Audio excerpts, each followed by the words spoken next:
दोस्तों नमस्कार।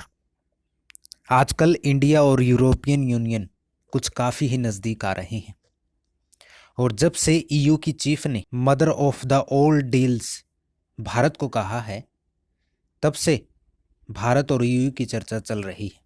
कुछ दिन पहले भारत और ईयू के बीच में डिफेंस डील की चर्चा चली थी और एफएटीए की तो डील हो चुकी है, लेकिन डिफेंस डील भारत के लिए कितनी खतरनाक हो सकती है और कितनी फ़ायदेमंद हो सकती है, इस वीडियो में आज हम उसी के बारे में चर्चा करेंगे।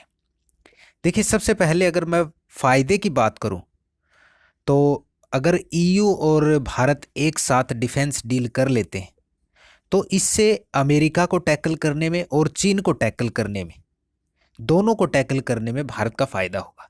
क्योंकि चीन बार बार भारत को आंखें दिखा रहा है और भारत की ज़मीन को अपनी ज़मीन बताने की कोशिश कर रहा है और भारत को उकसाने की कोशिश कर रहा है। इसमें अमेरिका तो एक ऑप्शन था ही, जो कि अब नाराज़ चल रहा है। चीन के मामले में रूस हमारा साथ नहीं देगा, हमें अमेरिका की तरफ ही देखना पड़ता था। लेकिन एक ऑप्शन अब यूरोपियन यूनियन भी हो सकता है। फ़ायदा ये हो सकता है डिफेंस डील करने का, लेकिन नुकसान मुझे ज़्यादा लग रहा है। और ये क्यों कह रहा हूँ, ये भी मैं आपको एक्सप्लेन करके बताऊंगा। मान लीजिए इंडिया और ईयू की डिफेंस डील हो जाती है, तो इंडिया ईयू और ईयू इंडिया को रक्षा सौदों से लेकर इंटेलिजेंस एजेंसी और जितने भी डाटाज होते हैं वो एक दूसरे के साथ शेयर कर सकते हैं। और मान लीजिए रूस यूरोपियन यूनियन का दुश्मन है, हम सब जानते हैं। चीन के मामले में तो ठीक है, हम यूरोपियन यूनियन का भी साथ दे सकते हैं और यूरोपियन यूनियन भारत का भी साथ दे सकता है।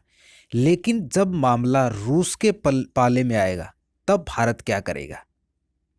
क्या भारत तब भी यूरोपियन यूनियन का साथ देगा या रूस का साथ देगा?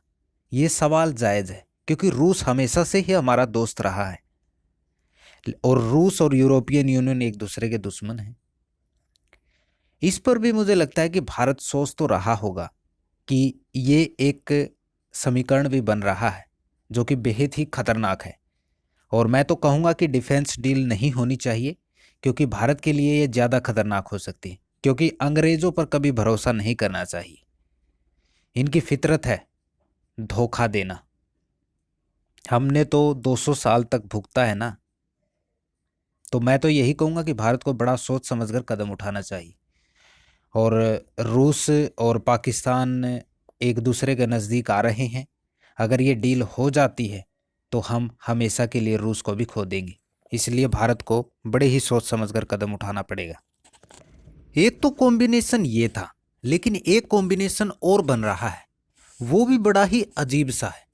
और वो है, क्या इस डिफेंस डील से भारत इनडायरेक्टली नाटो में शामिल हो रहा है?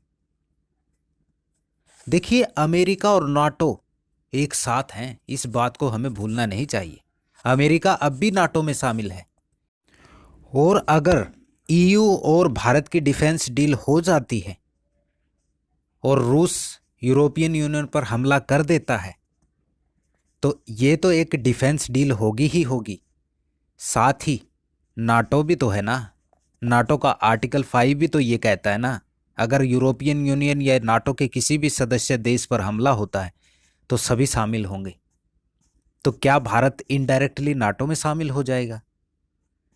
और भारत को ये भी सोचने की ज़रूरत है, अगर आज डोनाल्ड ट्रंप यूरोपियन यूनियन को लेकर कुछ भी कह रहा हो या उनकी नाराज़गी चल रही हो, तो इसका मतलब ये नहीं है कि ये कभी भी एक दूसरे का साथ नहीं दे सकते या साथ नहीं आ सकते। ये कभी भी एक दूसरे का साथ दे सकते हैं, क्योंकि यूरोपियन यूनियन अमेरिका के बूते ही पल रहा है।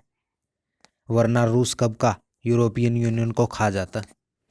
और ये बात यूरोप के देश भी जानते हैं कि अगर हम सेफ हैं तो तभी सेफ है जब अमेरिका हमारे साथ है या नाटो है। अगर नाटो टूटा ना, तो रूस एक एक करके पूरे यूरोपियन यूनियन को ख़त्म कर देगा।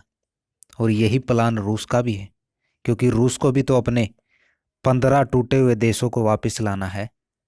आप क्या सोचते हैं कि भारत और ईयू की ये डिफेंस डील होनी चाहिए या नहीं? कमेंट करके ज़रूर बताएं।